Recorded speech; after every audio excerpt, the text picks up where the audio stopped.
Hello everyone. Welcome to our webinar. I am Daita Sergi, Education Programs Manager with ASHI, and I'll be the moderator today. It is my pleasure to welcome you all. As many of you know, ASHI's mission is to inspire and catalyze higher education to lead the global sustainability transformation. We are an international association of about 1,000 members spread across more than 20 countries, including Finland and South Africa. We serve as the professional home for campus sustainability staff, but we offer resources for everyone in higher education. We provide an extensive collection of online resources, networking tools, and educational events, such as today's webinar and an annual conference and expo, which will be held in Pittsburgh, October 2 to the 5th. The call for proposals closes this Friday, February 23rd, so make sure you submit your proposal before then. A few housekeeping notes before we get started. All attendees are in listen-only mode, so you are on mute, but please feel free to ask questions or provide comments at any point during the presentation. You can do that by typing your questions or comments in the questions pane in the control panel on your screen. If you have additional questions, please email them to education@ashi.org and we will get back to you. At the end of the webinar, you'll have the opportunity to provide feedback regarding today's presentation. We take your suggestions into account when planning for future webinars, so please do provide this feedback. Please note this webinar is being recorded. If you experience technical difficulties or have to leave early, you and others can view the recording later. The recording with the presentation materials will all be available in the Campus Sustainability Hub after the live broadcast. At this time, I'd like to introduce today's presenter, Ken Widener, an assistant professor of management at St. Joseph's University in Philadelphia. His research interests include social justice in organizations, ethics in the academe, business and the professions, change and change agents, and learning and teaching. He's also a consultant to hospitals and health systems, professional services firms, and information technology firms on leadership development, organizational culture, and business ethics. In the interest of time, I will not go over his full bio, but you can find more information about Ken on the ASHI website under this webinar listing. So finally, it is my pleasure to welcome all attendees and thank you for joining us today. At this time, I'm going to turn over to Ken to get us started. All right.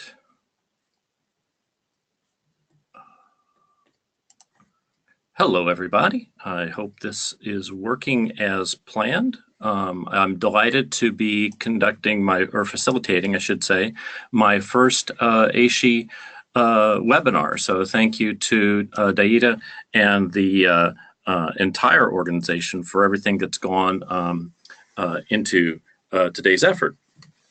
Welcome. I saw there's a range of participants with a range of interests. And I'll simply jump right into it. We're talking about social sustainability, particularly living wage policies in American higher ed. And I got to this by working with a young lady by the name of Elizabeth Sommer, who is doing 2 years of service in Chile. And she came to me about 3 years ago and said, I'd like to know why our campus does not have a living wage policy. And I'd like to be funded to do summer research on that. And I said, Liz, I don't think they're going to pay for that. But I think they would support, our university would support, researching living wage policies across American higher education. And indeed they did. And that 2.5, 3 years ago now, 3 years ago this month, is how I got to where I am. And it's increasingly becoming a team effort. There are some preliminary results that I'll be talking about from my research. It's not published yet. There will be some changes. So if you want to get the latest information, the most accurate information, please feel free to drop me an email. My address is here. It'll also be it appears later on the last slide. And there's a website set up for the research project that I'm going to reference during the webinar. So social sustainability, it's there we go. Social sustainability is in the news every single day, but the research I've been doing um, says that the policies that are out there in terms of living wages in institutions of higher education are very few in number. So today, and this is true to the synopsis provided that brought you here, I'm going to describe what I've learned so far in the research project that I've done so far. There are two different parallel projects teed up to start in 2018. I'll speak briefly about those. I'll explain the living wage policy rubric and where that came from. I'll be pointing you towards some resources and also some ideas based on what I've learned so far about how you can identify allies and figure out what those first steps are, recognizing there are a variety of roles within every organization, and every organization has its own history that didn't just start yesterday. So with that, I'll start by first talking about some definitions and some backgrounds and I'm working from the assumption here that this is the first exposure you've had to living wages or the living wage concept. For some of you, this will be old news, but for those who are new, that's who I'm assuming is tuning in. I need to include that or else I'd be assuming too much. Then I'm going to turn to the research. Then I'll return to talk about people and change. I'll turn to the research a second time, and then we'll come back and talk about change. So kind of a two-step back and forth between research and what we know and what we know about change. So we'll move back and forth between those two.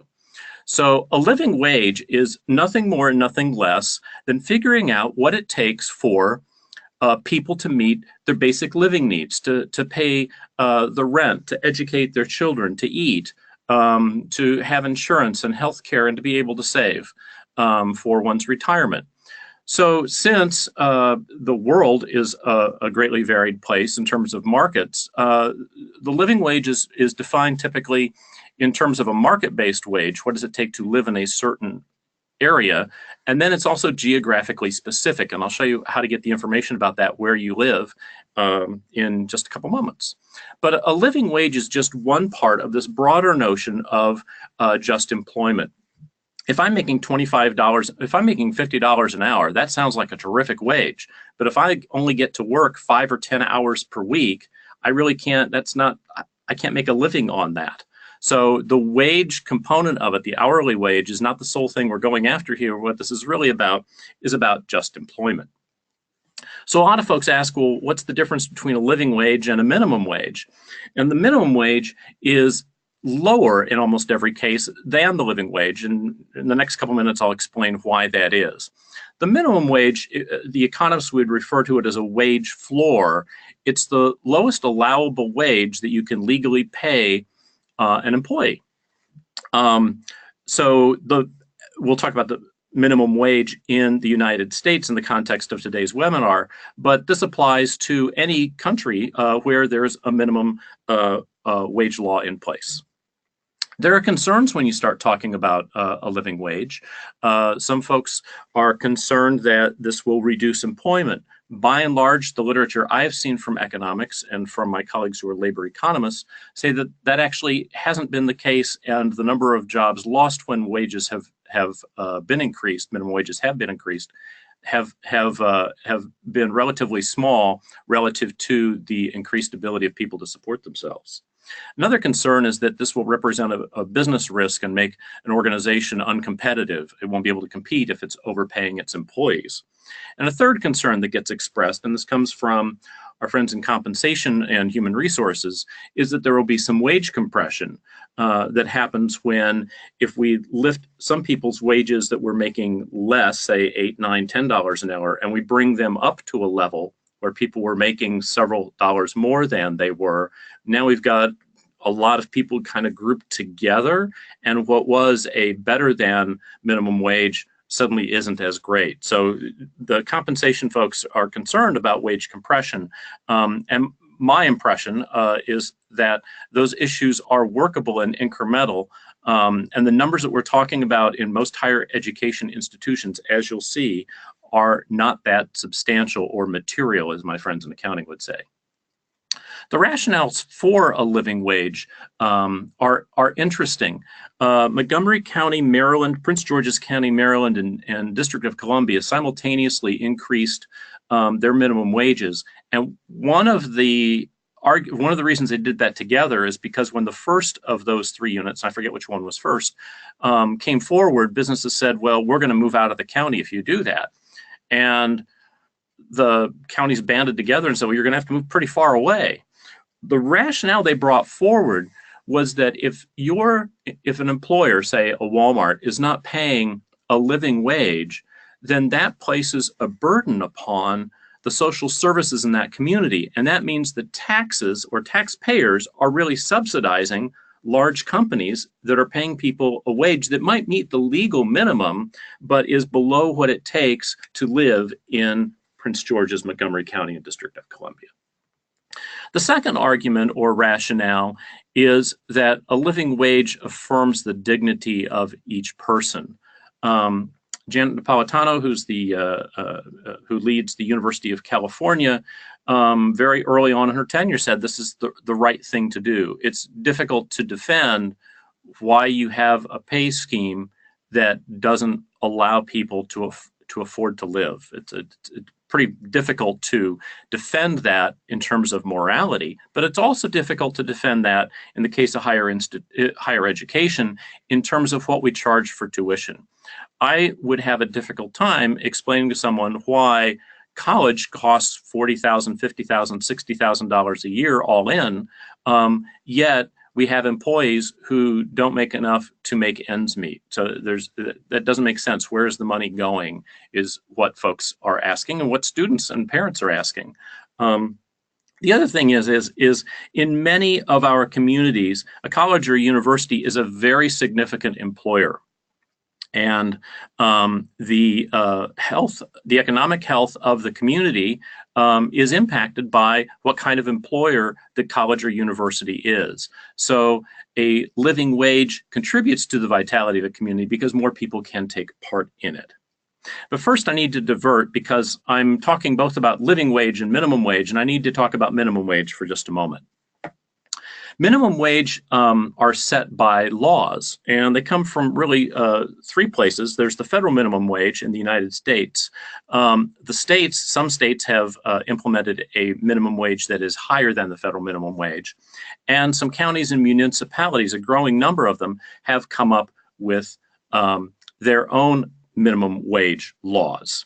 We contrast that with there are a number of counties and municipalities that have living wage policies in place. And the distinction between the two, San Jose, California has a living wage policy that covers its employees and its contractors.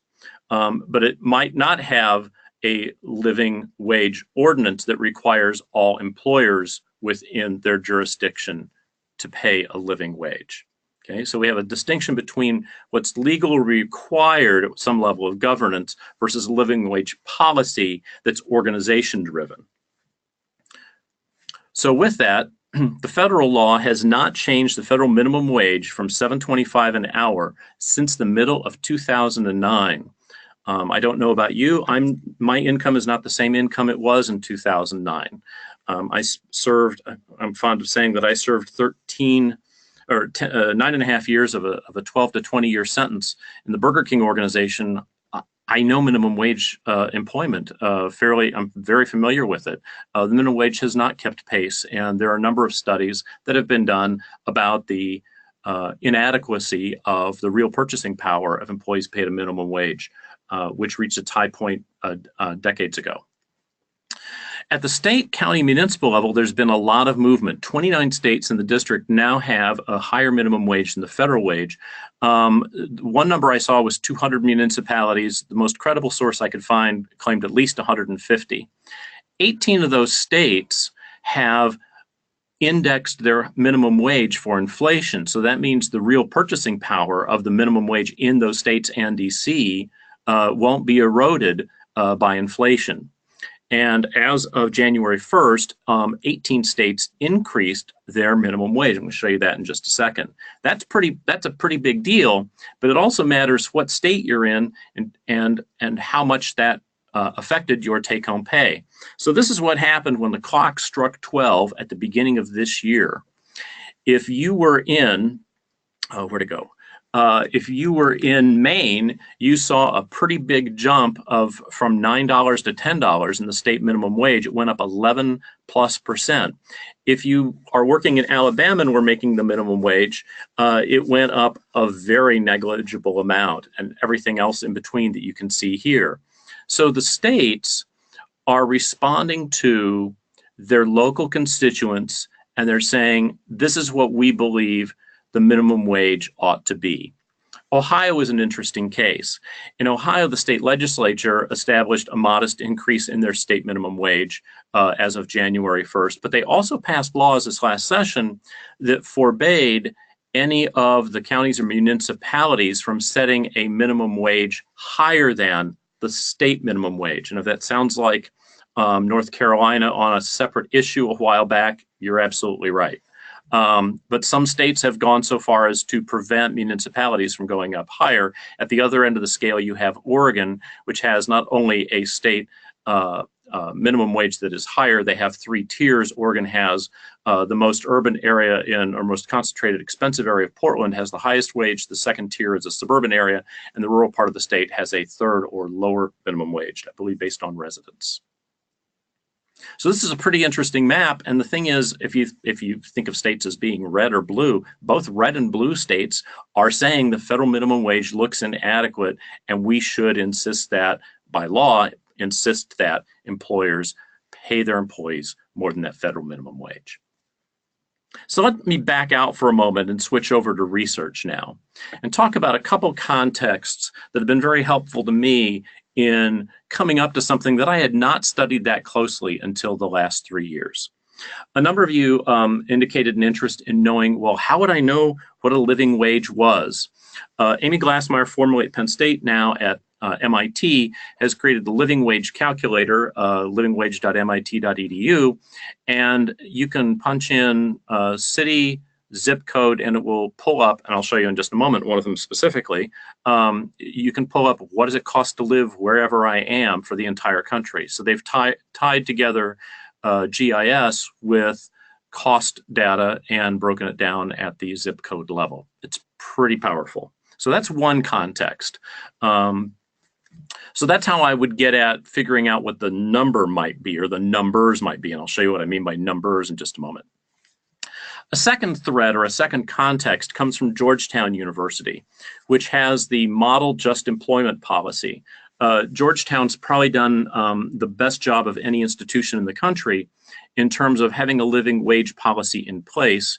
And the Harrison Institute for Public Law and the Kalmanovitz Initiative for Labor and the Working Poor at Georgetown came up with what originally was called the Jesuit Just Employment Policy, and now is termed the Model Just Employment Policy. And it basically reads, this is what Georgetown's policy looks like. And on their website, they are basically giving away this template for the policy and including what ought to be included. You can see on the left-hand side here, the table of contents includes direct employees, contract workers, unionized workers. In the part on just employment principles, there's a preference for hiring full-time people versus people who are employed part-time, a preference for keeping employees on rather than laying them off and bringing other employees in. And paying a living wage is the fourth one down the list there. This was really helpful to me in getting my head around, well, how do you assess what an institution or any organization has in its employment policy? Now, originally, the preamble here talked about Georgetown's Jesuit mission. I'm at a sister Jesuit university at St. Joseph's in Philadelphia. And this version has broadened it out to say that this policy recognizes the connection between our Catholic faith in our institution and its moral commitment. And it quotes Pope Francis, and it's very consistent with Catholic social teaching and church doctrine. And as you look through the nuts and bolts of this model just employment policy, it all works for a non-Catholic institution. It works for a non-religious institution. So the nuts and bolts of the structure of the policy, it's an employment policy. So I was interested in how do I make what might seem like it's a bit narrowcast, originally to Jesuit, now to Catholic universities. It would be easy to stretch this and say, well, what about, okay, all faith-based institutions might be interested in this. But I think there are so many public schools, public institutions that are vitally important. And there's no reason, and you'll see in a few minutes, that the public institutions have actually been at the bleeding edge of this for a good part of the people who do have policies in place. So two contexts here. First is the living wage calculator. How do I figure out my living wage is? And secondly, a framework so I don't have to start from scratch developing a policy. And the folks at Georgetown, it's on their website. They're happy to give this away. There's an explanation for everything in it and a guide to understanding it. The third context was ASHE, of all places. 3 years ago, this is a screenshot of a web page we found when we were rooting around looking for, well, who's been capturing this stuff already? And that link, Campus Living Wage Policies, the website's been reconfigured since then. But when we clicked on it, we found a spreadsheet that had some scores extracted from STARS, I believe 1.0, that reflected the employment policy for an institution. And they were scored using the STARS mechanism. But when we started drilling into that, we found some pretty interesting things. There was an institution in a state that has a minimum wage, I think 50 cents higher than the federal minimum wage. And their wage policy essentially said, well, the federal minimum wage is X, and we pay $1 more than X, and that's our living wage policy, and they got credit for that. Another institution said, well, the federal minimum wage and the state minimum wage are the same, and that's what we pay. Some other policies said we monitor market conditions and we pay competitively. And none of those really speak to the kind of just employment that the folks at Georgetown had articulated so artfully, and also wasn't getting at the idea of just employment and a wage and conditions that people could live under. And that brings us to the back to the living wage calculator. And quite purposefully, I've posted the living wage. This is when I punched in Pittsburgh. This is what came up. This is what MIT's living wage calculator shows you. Why did I choose Pittsburgh? Because the ASHE conference is there in October, and because the deadline for submissions is this Friday. So this is what it costs to live in Pittsburgh. And it breaks down that living wage, and the component parts of the cost are at the bottom of the screen there. But it breaks it out in terms of one adult and one child, one adult and two children. And so an institution or an organization that says we want to pay our employees a living wage, once you head down that road, you're going to be asking yourself questions like, well, but for whom? Many institutions or many organizations that have done living wage policies have based it on one adult and one child, reasoning that that is a half of a family of four. But you can see there's a whole bunch of different wages here based on how you configure that. And the other factor is how many of those adults are working, and there are variations with and without healthcare. So these are four different contexts that helped inform me as I was going out to look at this. How do I frame a living wage policy and keep my wits about me, making sense of it? Well, and so we went back and we thought the most robust thing we'd seen, Liz and I, was the model just employment policy. It is a pretty thorough document. It covers everything that we could think of. There was nothing in there that we could find in the living wage research literature that wasn't addressed in it. So it's a really robust document, and then explains the rationale for each sentence in the model policy. It's a tremendous resource. Well, we took that and said, what if we used that policy and we created a rubric? That's the educator in me. What if we created a rubric with which to evaluate living wage policies? Because then that would get us past the folks who say, well, our state minimum wage is this, and that's what we pay, and we do a market survey. It would get us past that. So we developed what we call the living wage policy rubric. and we went out and scoured all of higher education that we could to find where were there policies that people called a living wage policy. So we spent a good amount of time looking for every mention in a U.S. newspapers database. We searched college newspapers, every EDU site we could lay hands on, and anyone who claimed to have either a living wage policy or be in a discussion about it, either in the news or on their website. It was a pretty exhaustive search. And what we did then is we ran that institution's policy against what is essentially a 20-question rubric. So these are the 6 parts of the living wage, the just employment policy, and we broke that down into 20 questions. 5 points a question. You either get the 5 points or you don't. This is American University's policy as we captured it in 2016, and we simply scored it against the rubric, and it got a score of 35. That's 35 out of 100. So we're interested in how many schools. I'm interested in the prevalence and the nature, or if you will, the quality of living wage policies.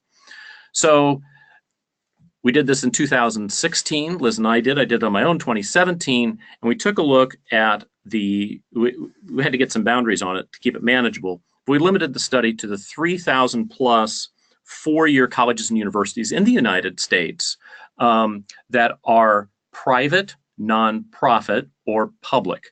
We left out the for-profit schools because they have many locations, but we were interested in the, if you will, traditional higher education institutions. And what I'm going to show you is the same chart in 2016 and 2017 because the data didn't change. We created a grid with 3,026 squares on it, and each of those gray squares represents an institution where we could not find a policy. The colored squares are indicating, the colored squares with the flags indicate the institutions where we found something. And that something might have been fairly nominal and only scored 10 points like Xavier and Bryant, who are pictured here, or might have scored 15 like Wartburg.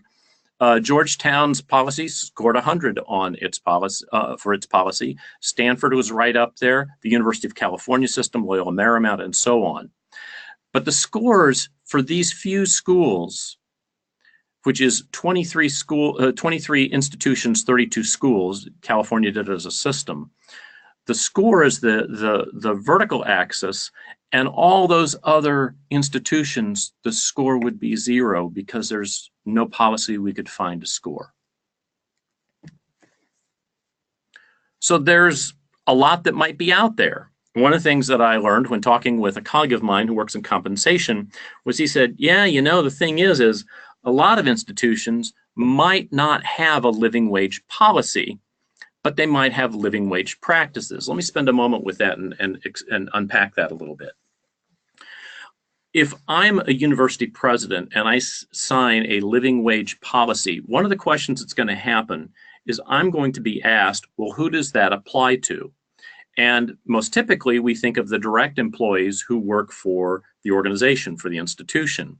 But not unlike corporations, universities and colleges have outsourced a lot of their functions. We've outsourced bookstores. We've outsourced, here at St. Joe's, residence hall attendants, custodial staff, janitorial staff here were outsourced in the 1990s. So a number of different contractors, your food service likely are not university or college employees. So it's one thing to put a policy in place that covers all of your direct employees, but when you write a policy, the question is going to be, well, what about the contractor's employees? And that's where the real money is. So a number of institutions might have a living wage practice. In other words, they manage their compensation matrix so that they find out what the living wage is, where they are, they make sure all their employees are above that, and then manage the wage compression that happens as a result of it. That would be a living wage practice. So you might have everybody in your institution paid a living wage, but you might not have a policy because that represents a stake in the ground that is difficult to back away from in terms of morale, in terms of how one creates and implements policy, how one leads an organization. And that led to the sequence of studies that I'm embarked on now. The first one is done and getting written up this next month, and it's about all of the publicly available living wage policies we could find and some key metrics. And when I return to the research in just a moment, I'll walk you through the top line findings of that.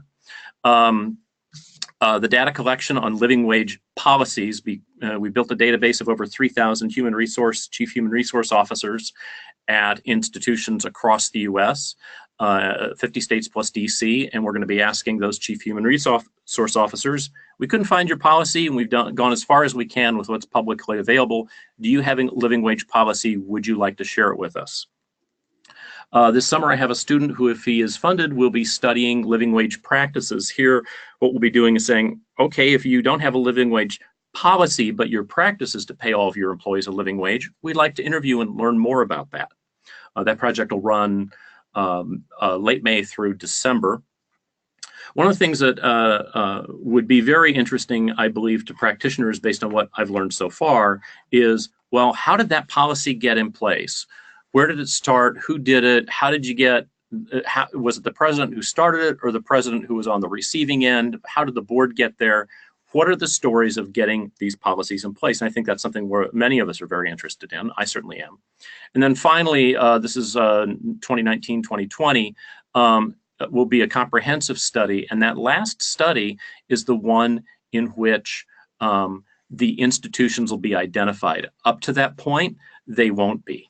So this is the roadmap for that study, that series of studies. Like I said, right now, I'm in just wrapped up phase 1, phase 2 and 3 start in the next couple months, and then 4 and 5 start in 2019. All of this is described on the website for the Living Wage Policy Study, and the URL is here, and it's also on the slide at the very end. It's justwage.org.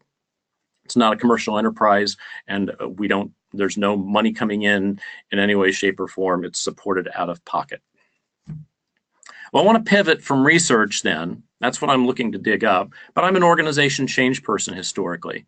And I'm interested in turning and spending some time and attention on people and who are the allies and what needs to change. And so the first question is kind of who doesn't earn a living wage, and then figuring out who the stakeholders are, and more importantly, the stakeholders that have a great amount of influence in an institution. Who's not paid a living wage? Your least paid employees on the payroll, and it might surprise you where those employees might be. They might not be very visible. Contractors' employees, these are very visible. Food service and janitorial staff, custodial staff are typically there. It might include, say, residence hall attendants, but it also would apply to your contractors on the outside who do, say, landscaping or physical plant work or remodeling. We have capital projects going all the time in higher ed. Your term or contract employees, adjunct faculty and non-tenure track faculty, there's a great deal of literature out there about both non-tenure track and adjunct faculty. I've had to decide where the boundaries are of my study, and I'm not looking at those specifically. Perhaps a future research partner will take that on in parallel, but I'm trying to focus my bandwidth on what I can get to. And including that introduces far too much variance for me to catch it in one study. Graduate students. At the University of Missouri, you may recall they lost a chancellor and a president, and a football team said, we're not going to play on Saturday on national television. That started with a graduate student protest about working conditions of employment. And undergraduate students, if you look at the wages that are paid either for work studies or for people who are hired for student jobs, are probably not paid a living wage. And the commonality here to all of these people is that they're vulnerable. And that's in contrast to the relative privilege that students enjoy, that tenure track faculty enjoy, and that administrators enjoy. So how do we bridge this gap between those of us like myself who are a tenure track faculty member or working in administrative capacity, or I'm a student who can afford to go to college? How do I help these people that are serving me my meal tonight and they're in a position of vulnerability and may not be in a position to speak for themselves? Well, and this, I know this is a math term, but the absolute value we have to maintain at all times is solidarity with the people who we purport to help. So it might be counterproductive if from the outside I simply start making up signs and picketing outside our food service contractor's office, if in fact the employees are working with management to try to get something on their own behalf. So it's important that we don't parachute in and try to fix something that actually might make things worse. So we need to act in solidarity with the people for whom we're concerned. So let's talk about the stakeholders. There are some that are internal, there are some that are external. This will move fairly quickly. The internal folks, I'm starting from the students and working backward. There's students, there's the student press, student government, parents of students, I'm thinking undergraduate student here, but graduate students, pre-tenured and tenured faculty. There's two very different flocks, non-tenured track and adjunct faculty, the staff, the executives, and the board. So those stakeholders are in what we call closer proximity to the paying customer at the top, and they're further removed from it at the bottom of the list. The external stakeholders are a really interesting group too. They include the local community, your contractors, their employees, of what I'll call the higher ed industrial complex, and that's everybody from the Chronicle to inside higher ed. The lenders and creditors who fund the building programs that we see happening on campus, the press, and more about them in a couple moments. Prospective students are a very vital stakeholder. If you wonder what keeps college and university presidents up at night, it's those prospective students and parents. And Wall Street has an interest because it's doing things like rating bonds that govern how much schools pay for the money that they borrow. The question is, which of these have the greater influence? And it really lies with students and the student press and student government and parents. The strength of the greater influence is not really present in pre-tenure faculty. They're keeping their head down and trying to get tenure. Graduate students are on a very short clock. It's tenured faculty who can speak often as the conscience of the institution. Executives have authority, as we'll explore in a moment, and the board, obviously. On the external side, you have some influencers, but the greatest influence actually is the external media. Quick story, a couple years ago, university was in the news, and the student newspaper broke a story with a social media post. One of the people who follows that is the local beat reporter for education for that Mass Metro story for that market. And the next day, there's a story on the front page of the paper about what's happening at that institution. The outside press is a huge influencer. But let me pause here to talk about what we know about change. For change to happen, there's this formula that comes from Larry Greiner, who's a colleague of mine at University of Southern California. And he talks about you have to have three factors in place, and this is multiplication, so if any of these are zero, nothing happens. The D is a dissatisfaction with the status quo or a desire for change, and that can come from your mission, from your vision, from the people who are dissatisfied with what is going on. The model is, what are we trying to change to? And that could be articulated in a mission or vision statement. That could also be a model such as the just employment policy. There has to be some sort of process to make the change happen. And that's a function of both relationships and influence. Sometimes it's a matter of governance, but most often it comes down to relationships and influence and getting people in the room to say, how are we going to go about changing this? Well, those three factors multiplied together have to exceed the cost of the change if change is going to happen. So where is that D, M, and P going to come from? Well, it could come from the leaders of your organization, and it could come from the grassroots of the organization, because both ends of that power continuum can mobilize dissatisfaction with the status quo or desire to do good. Both ends of that continuum and everybody in between can mobilize a model, and there are good ones out there. And both ends of that power continuum and everybody in between can speak to process what are the first things we ought to do. I try to stay in my lane and do research, not activism. So I hope that my research in some way informs what are the factors that result in a living wage policy being enacted. What do highly effective living wage policies look like? How did people get there? How did it get on the books? And the press can provide perhaps model. They might reference MIT, they might reference Georgetown, and they can cultivate dissatisfaction, but they can't bring any process to the table.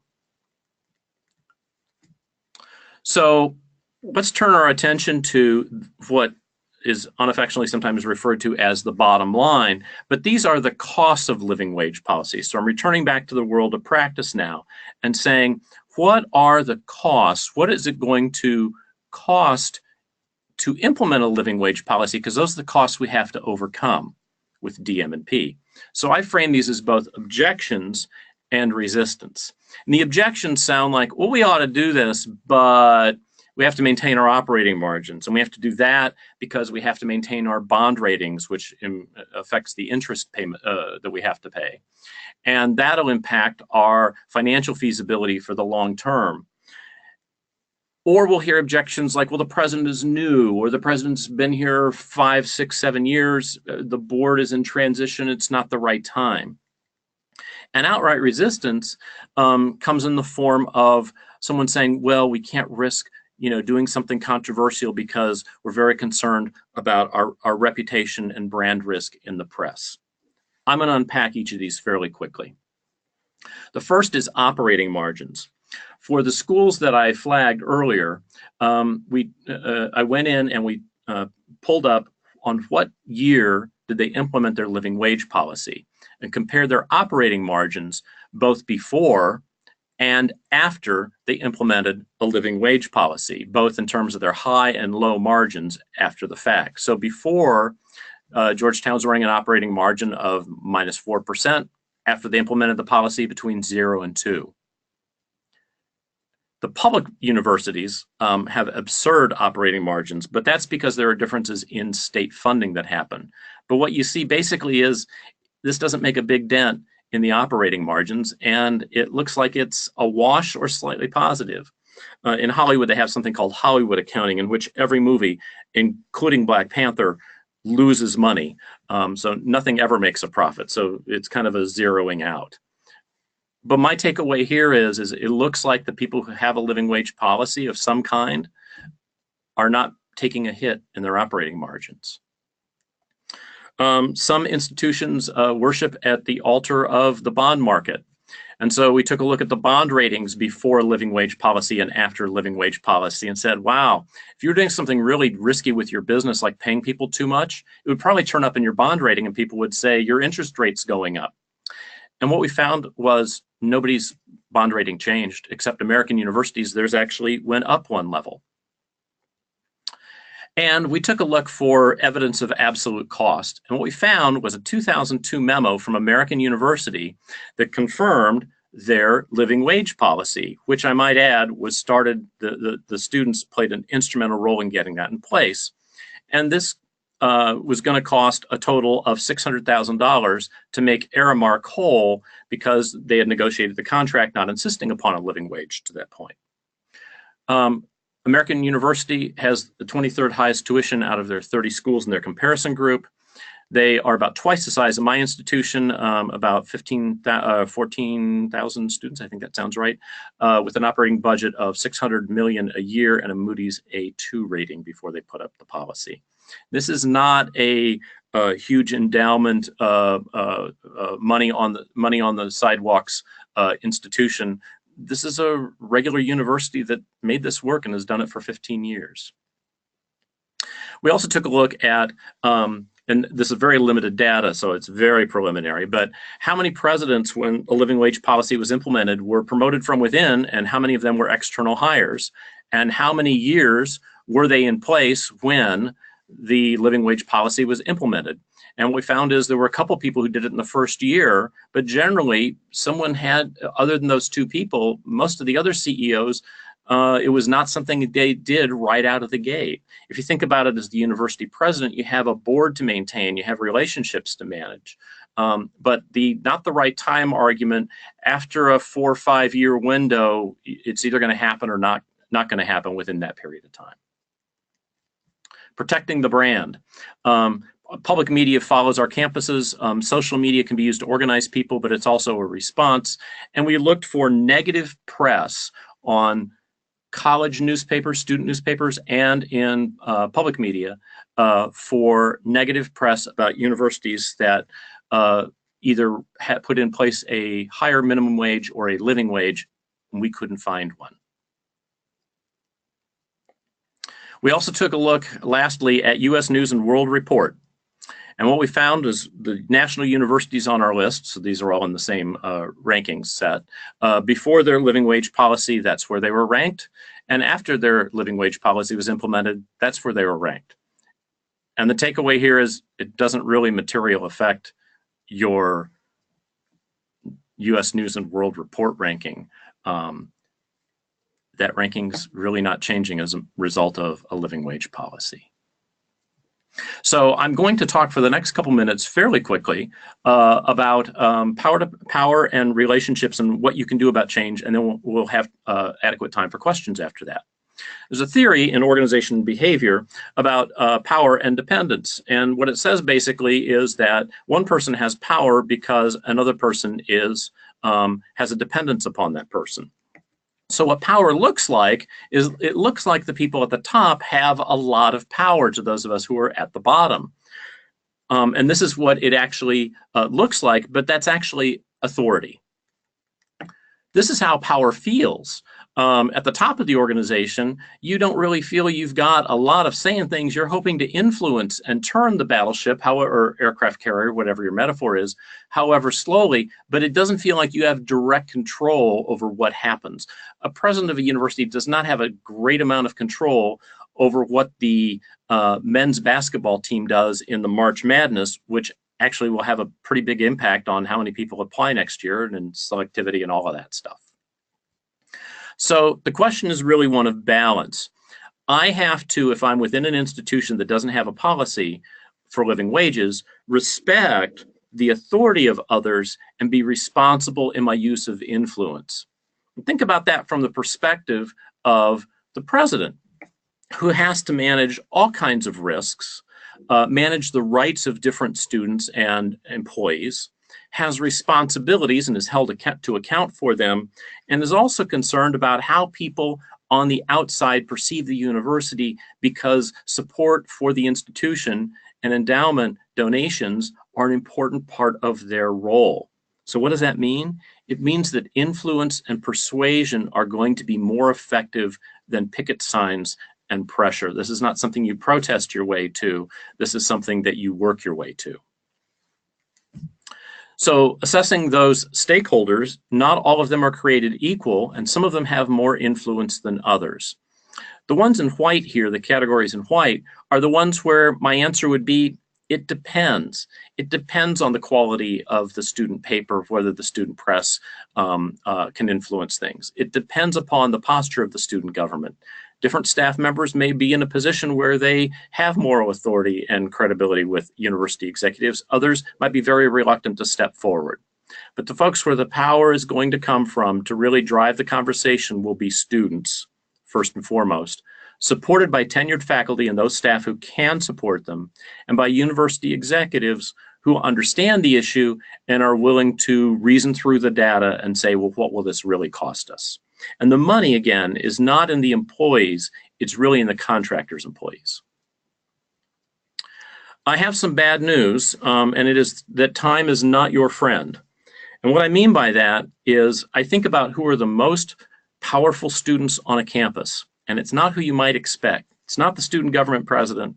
It's not the seniors. It's not the folks that are the president of the honor societies. It's first semester students, because first semester students still have 7 more semesters to pay for. St. Louis University, after the Michael Brown incident, tragedy, I should say, in Ferguson, St. Louis University, the protests were led by 2 students who hadn't even started their freshman classes yet. If I'm a senior starting some sort of activism and it's the middle of February of my senior year, a cynical administrator can simply run out the clock and wait until I graduate because I'm going to go away. And we've seen evidence of that in the research we've done.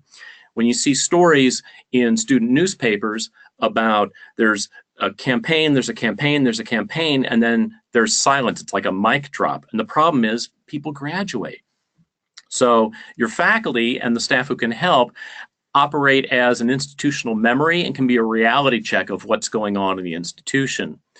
The folks who can take the most action are the students who actually know the least. That's the ironic part of that. And if you're a junior or a senior, your focus is less on trying to make something happen in the limited amount of time you have, but it's recruiting the continuity so there isn't a mic drop when you graduate. In other words, just like in a business where you have to balance short-term profit and long-term investment, you have to balance today and tomorrow. A friend of mine who's from India says there's an expression that the seeds are wonderful, but the soil might not be ready. So it raises the question of how can we advance social sustainability on our campuses, and what challenges do we have to address? In order to take action, you have to tackle those two questions. And I think the place to begin, no matter where you are, is to say who else is interested and what's the current state of things. And it may sound like two very broad, vague questions, but you can't have this conversation with yourself, and you really can't do it online. You really need to talk with your colleagues and say, do you care about this? I care about this. Who do we talk to, and how do we get engaged? And that may be people from Office of Mission. That could be folks from a campus ministry, a social justice institute, a center for the study of labor rights. Whatever that might be, there are parts of our institution that are already organized and oriented for that. But the soil is different at every campus, and although a living wage might be a wonderfully great idea, the soil is different in each of those fields. That is the fastest 46 slides I've ever seen in my career, and I fortunately left us about 10 minutes for questions if you have them. And Deita is going to facilitate that at this point. Thank you, Ken, so much for sharing your expertise with us. That was a lot of information, interesting research. Thanks. We will now turn to our audience for questions, and I'd like to remind everyone to send your questions via the questions pane on the GoToWebinar control panel, but we already have a few, so let's get started. Can we find information on what goes into the living wage policy score? My school is listed, and I'd like to share information on this. Absolutely, and what I'd suggest there is email me, and I can send you that information. What we did do though is it's just what you saw. It's those 20 questions scored 5 points each, and we can only score what we can see. So if a policy wasn't available on the website, we couldn't score it. So some schools had part of a policy public, and we'd score that, but we couldn't score the part that we couldn't see, so to speak. Thank you. Thank you. At the end, you were talking about who to connect with where to get a policy started. But how do I find out if my institution has a living wage policy? And if I cannot find one, how can we tell if there are living wage practices implemented? Okay, so that depends in part on what kind of institution you have. I went to school at different state institutions for my degree, and the most widely read book in the library, this is back in the day now, was a very worn paperback book that carried the salary of everybody in the institution. And the reason it did that was because it was public money. So if you're in a public institution, most of the rules governing public institutions say you have to share, not necessarily everybody's pay, but you have to share and document your policies. So one of the questions is, does your institution have its employment policies available for you to see? If you're an employee, those are probably there. If you're not an employee may share them with you. Some institutions that are public institutions put all of their policies out on the web. For others, and that's why we're doing the study asking Chief Human Resource Officers to help us, is a lot of those policies are behind a firewall and you can't see them. So the way to find out would be I'd take a look for an employee manual or a policy manual and see what it says about compensation. The other thing you can do is you can certainly ask your Human Resources Office, do we have a living wage policy?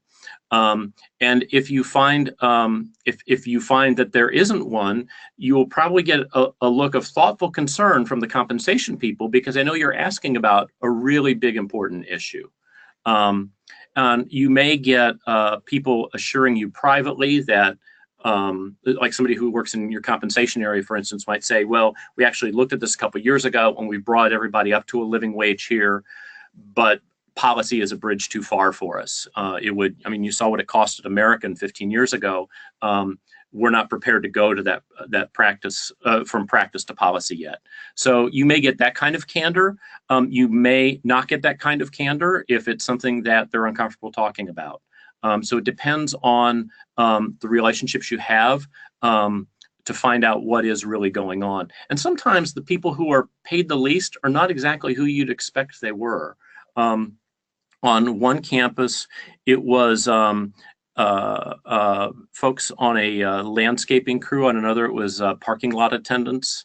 But it varies everywhere because institutions make up their own policies as they go.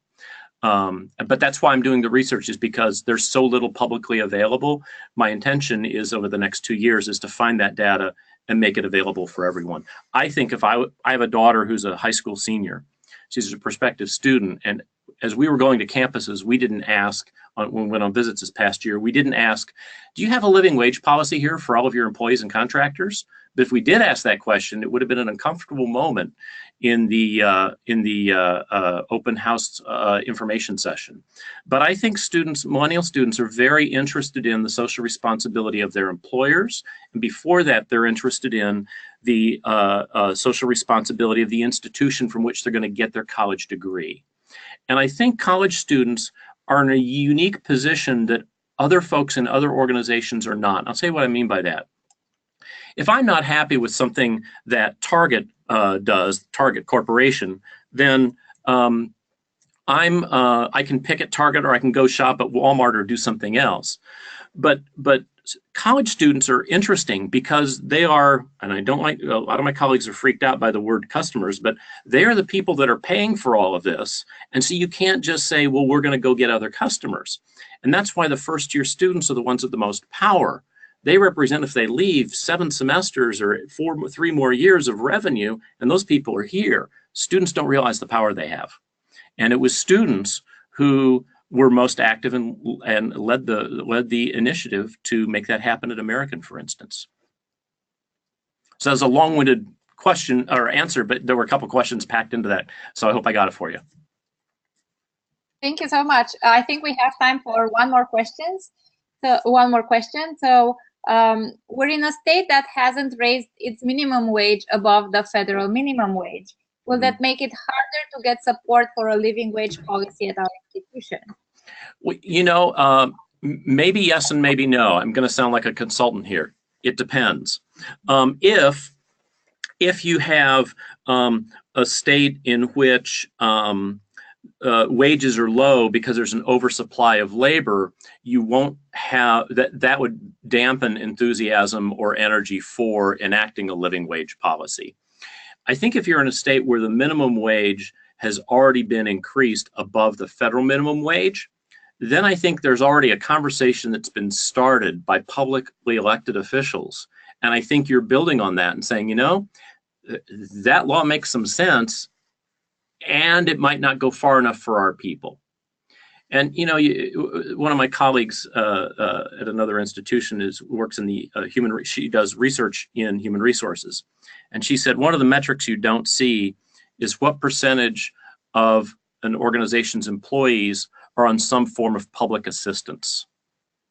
And I think that's a real soul-searching question. You know, what percentage or what number of our people don't earn enough money to provide for their families? Those are real soul-searching questions. I think we have to ask ourselves whether we're in a public institution or whether we're in a private institution with a multi-billion-dollar endowment and everything between. That list of schools you saw earlier, not all of those are on the Forbes top 20 endowment size list. There's some small schools in there too. So thank you for the question. Thank you very much, Ken. And before we conclude today's webinar, I wanted to remind everyone about our next webinar taking place next Wednesday, titled Energy Engineering for Non-Engineers. So this webinar provides a broad overview on technical concepts in energy engineering for sustainability managers and other non-engineering staff. You can learn more about this webinar and our other professional development offerings on our website. I hope you'll join us again. Thank you again, Ken, and everyone for attending. And if you have additional questions after the webinar, feel free to contact Ken or myself at education@aishi.org or my personal email. As I mentioned earlier, the recording and presentation materials will be available in the Aishi Campus Sustainability Hub tomorrow, and you'll receive a notification once they're uploaded. Thank you so much. Have a good day, everyone. Thank you, everybody.